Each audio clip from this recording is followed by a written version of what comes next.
jiu-jitsu, everyone has a time. Everyone has a time. Jiu-jitsu is a journey that never ends. So whether it takes you 5 minutes or you 2 days, it doesn't matter, guys. You don't need to amass that much of an arsenal. It's worth investing in quality. But before you get to the quality, you should start basic. Because it's best to have something rather than nothing, okay? So I will borrow Peter again. So Peter's lying down across me. I got past his legs. Now is the time for my dominance to take effect. Once I'm past these legs, I want to submit the guy. Now if I can't submit him from here, I'll move to mount. That's a better, more dominant position. But if I can submit him from here, I will. When I choose my submissions, I'm going to choose them on the following order. Chokes, number 1. I don't care how big or strong or tough you think you are. If I do it to you, I don't care if you don't want to tap. I put you to sleep. I can take your life, I can run off. Doesn't matter. I will then attack the shoulder, then the elbow, then the knee, then the foot. Now, gi IBJJF rule sets change for a lot of you guys. You can't attack the knee and or at least the knee yet. But everyone can attack the foot. But that's still the last priority. I want to put you to sleep, damage that ginormous joint, damage that joint, this. Right, so I'm trying to go from the most amount of fight ending damage to the least. So chokes are first.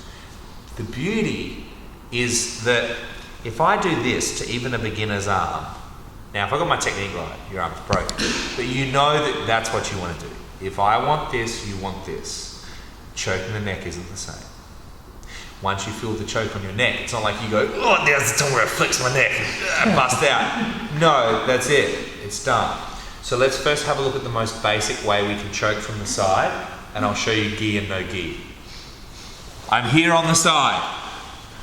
I'm going to put my hand, and if it's no gi, I'm going to grab his like a scapula here. There's like a little shelf. Grab it with your fingers. You'll feel it, okay? I grab, and now I'm going to reach back, and I'm going to grab his elbow, and I'm going to put my chest in front of it.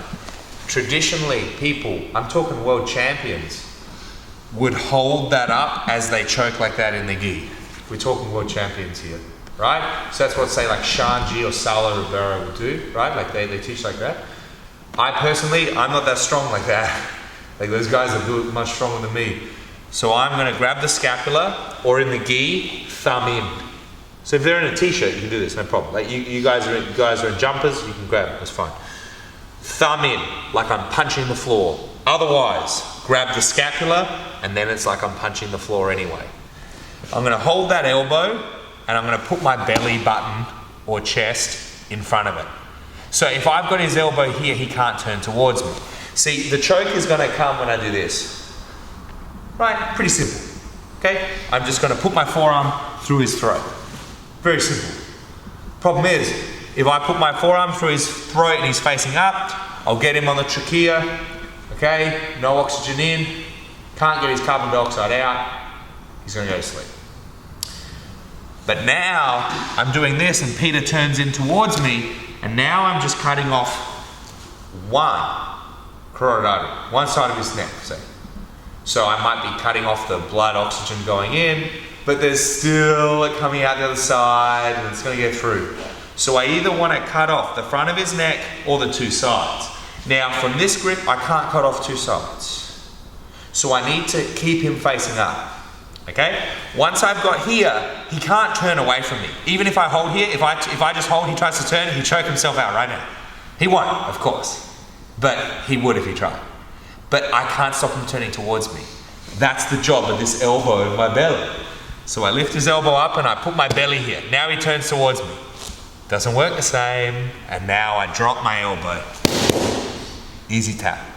Okay, so when you grab into their t-shirt or jumper or gi, thumb in. Hold your wrist nice and strong. Don't make it weak so your wrist ends up looking like this at the end. Okay, a chain is only as strong as its weakest link, and I'm telling you right now, the weakest link is going to be your wrist. So get your good grip, elbow, body, and then put your weight.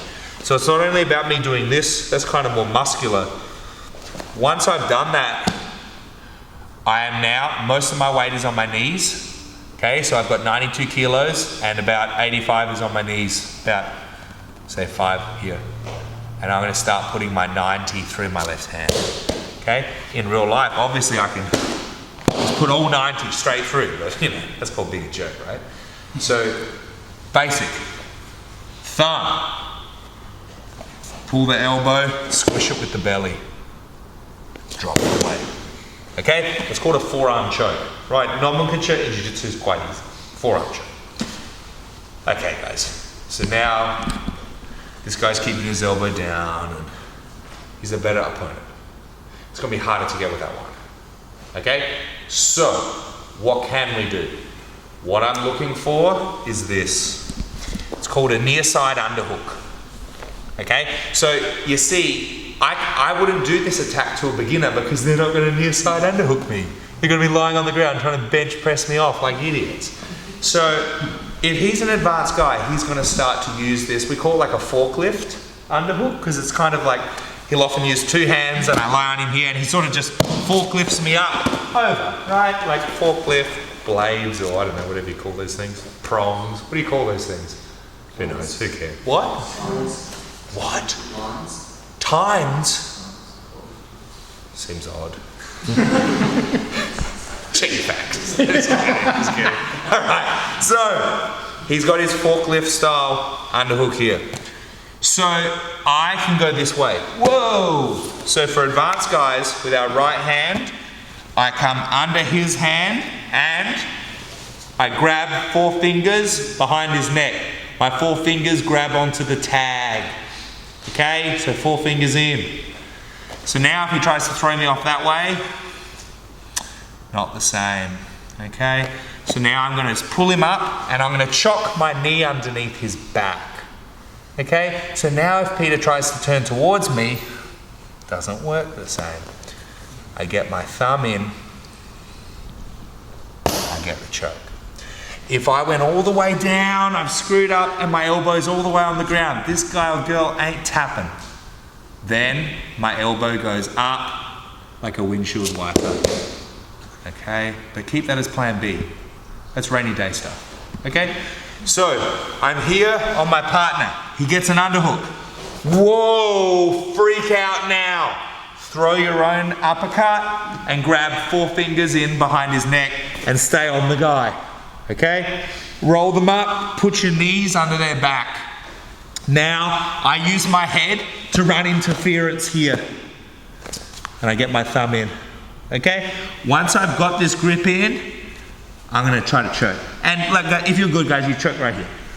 But if I did screw up and I can't choke the guy, my elbow's on the ground, then just wing. But keep that for later. Alright, so at speed, I'm here, he gets an underhook. Boom, lock off, roll him up, run interference, get your grip, finish. Okay, you're right here. For advanced guys, if the guy's protecting his neck heaps here, like that, I step up like this, and I fall back for this armbar right here. Right? Just be careful, it's tighter than you think. Okay, that's very easy to do. If you're advanced, roll them up, step over the head. Very simple. Okay, one last time. Here, he gets an underhook. Whoa, act quick. Get your grip. Roll him up, run interference. I can run it with my chin. Get your grip, and now finish. Okay, if he was defending his neck too good, too well, roll him up, step, step, hold on to his far tricep. I hold on to that grip, and then I just slowly, be careful, it's way tighter than you think. Remember, like normally it's my abs and belly, even my groin if I've screwed up, breaking his arm. Now it's my hip bone. It's very different. Better for me, worse for him. Okay? Again, basic forearm choke tonight. He's here. I get my thumb in the collar. I bring the elbow up and I put my belly on it. Boom, right there. If he didn't want to tap and he hangs out here for a minute, okay, keep him there for a minute. Do you think after a minute He's gonna be better off or worse off? He's gonna be worse off. He's had no oxygen to break down all of that lactic acid building up in his body, and he is cooked. So even if I was choking here for a minute and he didn't tap, well then I'm gonna move him out, and now this guy's just hoping to survive, and I'm gonna pour it on. Okay? So there we go, guys. 2 forearm chokes. 1, the most basic version. 2, the most, in my opinion, advanced version, plus a bonus armbar. Okay? But the beauty of this, guys, if people get that near side underhook on you, you must do that grip. It's not just to do a cool attack, guys. That's gonna keep you safe. We got this? Let's do it to it, guys. Let's go! Thanks for watching the video, guys. For more videos, click here. To subscribe to this channel to get all of our awesome videos, click here. And if you'd like to have our hour-long series for free on footlocks and how to defend footlocks and leg attacks of all kinds, please click here. I'm Coach Tom, guys. I'll see you next time.